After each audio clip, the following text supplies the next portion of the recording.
Hello everyone, आज हम देखेंगे integrated rate equation for second order. ये जो टॉपिक है वो केमिकल काइनेटिक्स से है। इसके अंदर हम ड्राइव करेंगे सेकंड ऑर्डर जो रिएक्शन होती है उसका फॉर्मूला कैसे बनता है। सो हमारा केस वन, यहाँ पर हम केस वन देखेंगे जिसके अंदर क्या है, व्हेन रिएक्टेंट आर डिफरेंट, जब दो रिएक्टेंट डिफरेंट रिएक्टेंट कंबाइन करके प्रोडक्ट बनाए उस वाले के लिए। सो केस वन के लिए व्हेन रिएक्टेंट आर डिफरेंट, जैसे ए और बी हो गए रिएक्टेंट डिफरेंट और प्रोडक्ट फॉर्म कर रखा है। जब टाइम जीरो होता है, जब इसकी ए की कंसंट्रेशन ए होती है और बी की कंसंट्रेशन बी होती है। T is equal to zero, जब टाइम टी होता है तब क्या होता है, ए माइनस एक्स, मतलब एक्स क्वांटिटी है वो डिक्रीज हो जाती है ए की कंसंट्रेशन से, बी की कंसंट्रेशन से बी एक्स डिक्रीज हो जाता है और प्रोडक्ट एक्स फॉर्म हो जाता है। ओके, नाउ रेट लॉ से हमें क्या पता चलता है, minus D A by D D, जो ए की कंसंट्रेशन है बाय जो टाइम में चेंज हो रहा है वो, बी के लिए minus D B by D T, और जो प्रोडक्ट बन रहा है उसके लिए D P by D T, ये हो जाएगा। यहाँ से हमारे पास आ जाएगा के टू, ए की कंसंट्रेशन इंटू बी की कंसंट्रेशन।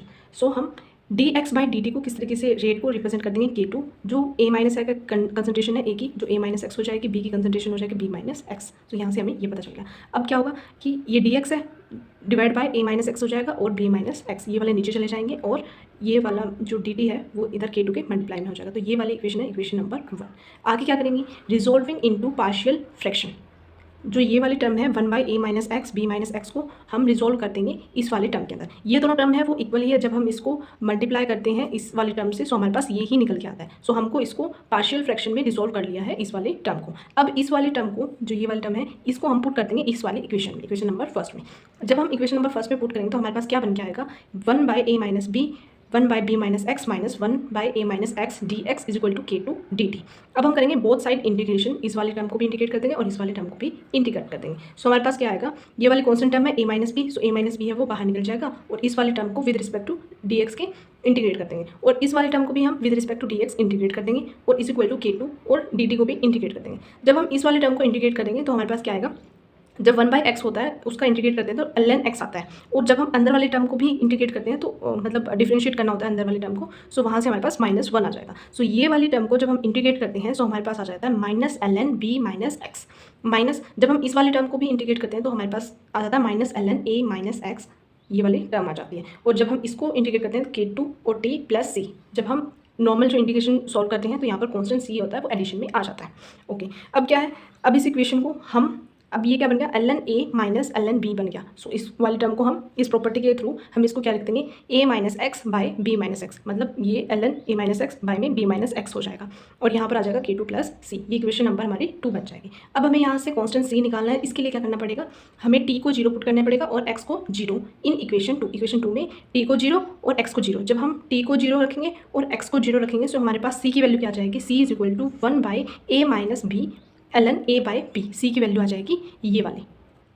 अब हमें क्या करना है, सी की वैल्यू हमारे पास आ गई है, अब हम सी को इक्वेशन नंबर टू में पुट करेंगे, जो पहले वाली इक्वेशन थी उसके अंदर पुट करेंगे। सो हमारे पास क्या बनेगा, one by A minus B L N A minus X by B minus X is equal to K two T plus one by A minus B L N A by B, ये हमारा बन गया। अब क्या करेंगे, इस वाले term को इस साइड ले आएंगे तो नेगेटिव हो जाएगा, तो ये आ जाएगा one by A minus B L N, ये वाली टर्म आ गई A minus X B minus X minus L N A by B, ये वाली टर्म है वो कॉमन निकाल लिया हमने, is equal to K two T. यहाँ से हम क्या करेंगे, ये आगे टर्म, अब फिर से वही प्रॉपर्टी लगाएंगे, L N A minus L N B, अगर एल एन एक्स, ये वाली प्रॉपर्टी एल एन यहाँ लिख लेते हैं, L N X plus L N minus L N Y होगा, एल एन वाई। सो हमारे पास क्या बन जाता है, L N X by Y, ये वाली प्रॉपर्टी हम यहाँ पर लगा देंगे। ये मान लेते हैं कोई एक्स है, ये मान लेते हैं वाई है, तो ये इसके डिवाइड में ये वाली टर्म हो जाएगी। जब इसको अच्छे से राइट करेंगे तो B by A is equal to A minus X by B minus X हो जाएगा, is equal to K two T हो जाएगा।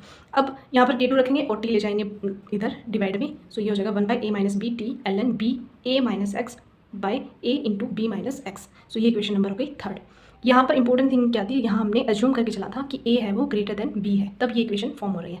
अगर हमारा ए है बी है वो ग्रेटर देन ए हुआ तो क्या होगा, अब होगा कि जो के टू है और यहाँ पर ए माइनस बी हुआ है, इसकी जगह बी माइनस ए हो जाएगा इंटू टी एल एन, जो यहाँ पर बी है उसकी जगह ए आ जाएगा और बी माइनस एक्स, मतलब ये भी उल्टा हो जाएगा और यहाँ पर बी माइनस ए हो जाएगा। सो इस तरीके से फोर्थ इक्वेशन बन जाएगी, या फिर हम शुरू से वही मान के चलेंगे कि बी माइनस ग्रेड, तो वहाँ पर बी माइनस ए बाहर निकल जाएगा और इस तरीके से ये वाली इक्वेशन फॉर्म हो जाएगी, इक्वेशन नंबर फोर।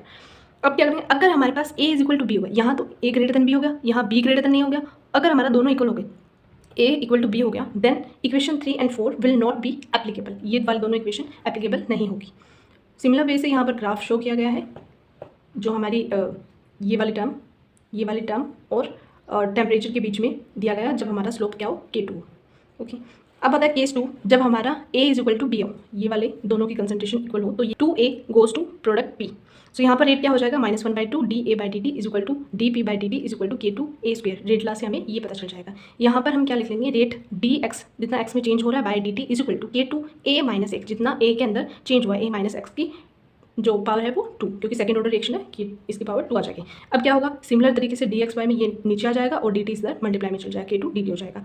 अब क्या करना है, हमें दोनों साइड इंटीग्रेट कर लेना है, इसको भी और इसको भी इंटीग्रेट कर लिया। इसको इंटीग्रेट किया तो क्या आया हमारे पास, dx ax का square is equal to K2 dt का इंटीग्रेशन। सो यहाँ पर जब हम इस टर्म को इंटीग्रेट करेंगे तो हमारे क्या आ जाएगा, 1/a-x और माइनस बाहर और एक -1 से मल्टीप्लाई और हो जाएगा, क्योंकि यहाँ क्या होता है, सिंपल इंटीग्रेशन करने से हमारे पास ये वाला टर्म आ गई। यहाँ पर K2 और T प्लस C कॉन्स्टेंट।